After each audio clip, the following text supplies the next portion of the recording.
I was sleeping peacefully until a rock hit my window. Please don't let it be him. I inwardly sighed as I looked through the window, and lo and behold, Shigaraki stood there. Ignoring my fluttering heart, I opened my window and shouted, "What are you doing here? You'll get caught!" "I need to see you," he answered depressedly. I felt a pit form in my stomach as I hear his tone of utter despair. I couldn't stand to hear him speak that way. "You said that last night and the night before that one," I bluntly yelled once again. "I missed you," he repeated. "I had to see you today. We can't keep doing this. You can't keep doing this." I trailed off knowing how things will end. One of us will either be dead or incarcerated. I can't find it in me to stop. And in all honesty, I don't think you want me to either, Shigaraki suggested as he cranes his head to continue looking at me. I turned red from embarrassment at the call out of state. "You need to go. You're not wanted here." It pains me to say these words, to know that I'm saying these words to him, and because I know they are not true. I long for him. I need him, just like he needs me. "You're lying. If that were true, you wouldn't be talking to me right now," he pointed out, and I hazed to response. "He can always see through me. If I wasn't wanted, why do you keep telling me I'll get caught?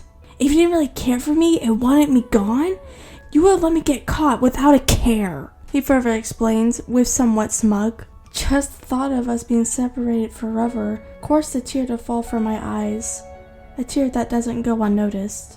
"Sheesh, there's no need to cry. You know, if I was really that ugly to look at, you could have just said no," he said mockingly, but my heart couldn't help but squeeze at the underlining tone of sadness. He then began to walk away in self-despair. No!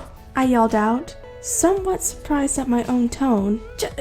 Just wait down there." I get out of my room and head downstairs in my oversized shirt and pajama pants. I opened the balcony door and walked outside. The beating of my heart increased with every step I take towards him. My body buzzes with what I fear to be loved. Once I'm finally in front of him, I let my eyes fall into him, and the same emotions I feel were reflected in his eyes. Love. I raised my hand slowly and rested on his cheek and caressed his cheekbone with care. He lets out a sigh as he nuzzles into my hand and closed his eyes. For once in our chaotic lives, we're in peace. "You are cold," I trailed off as he hums in response. I grabbed his wrist and began leading him through my home, fully knowing there is no need because Shigaraki could navigate through my home blindfolded. "How do things always end up like this?" I asked as he hugs me as we both lie on my bed. "Like what?" he asked. "Like this." I gestured at us. "Shigaraki, don't call me that. I don't want you to call me that. But if I call you by your real name, there would be turning back. You know we can't keep doing this. You're a villain and I'm in my last year at UA." His body stiffs at the truth. "Either you will die or be incarcerated while doing your work. Or I will die doing my work or be incarcerated because I was caught with you." "Then come with me," he shoots up excitedly. "You have just as much reason to become a villain as me coming your court." "Things aren't that simple." "Things are that simple. They can be simple. You're the one that's making things difficult." "Me?" I asked indignantly as I got up from my bed and roared. "Is it my fault that you decided to attack some first years? Is it my fault that I was caught in the crossfire and was asked to save some people from your actions? Is it my fault that you've shown up my house every single night ever since then?"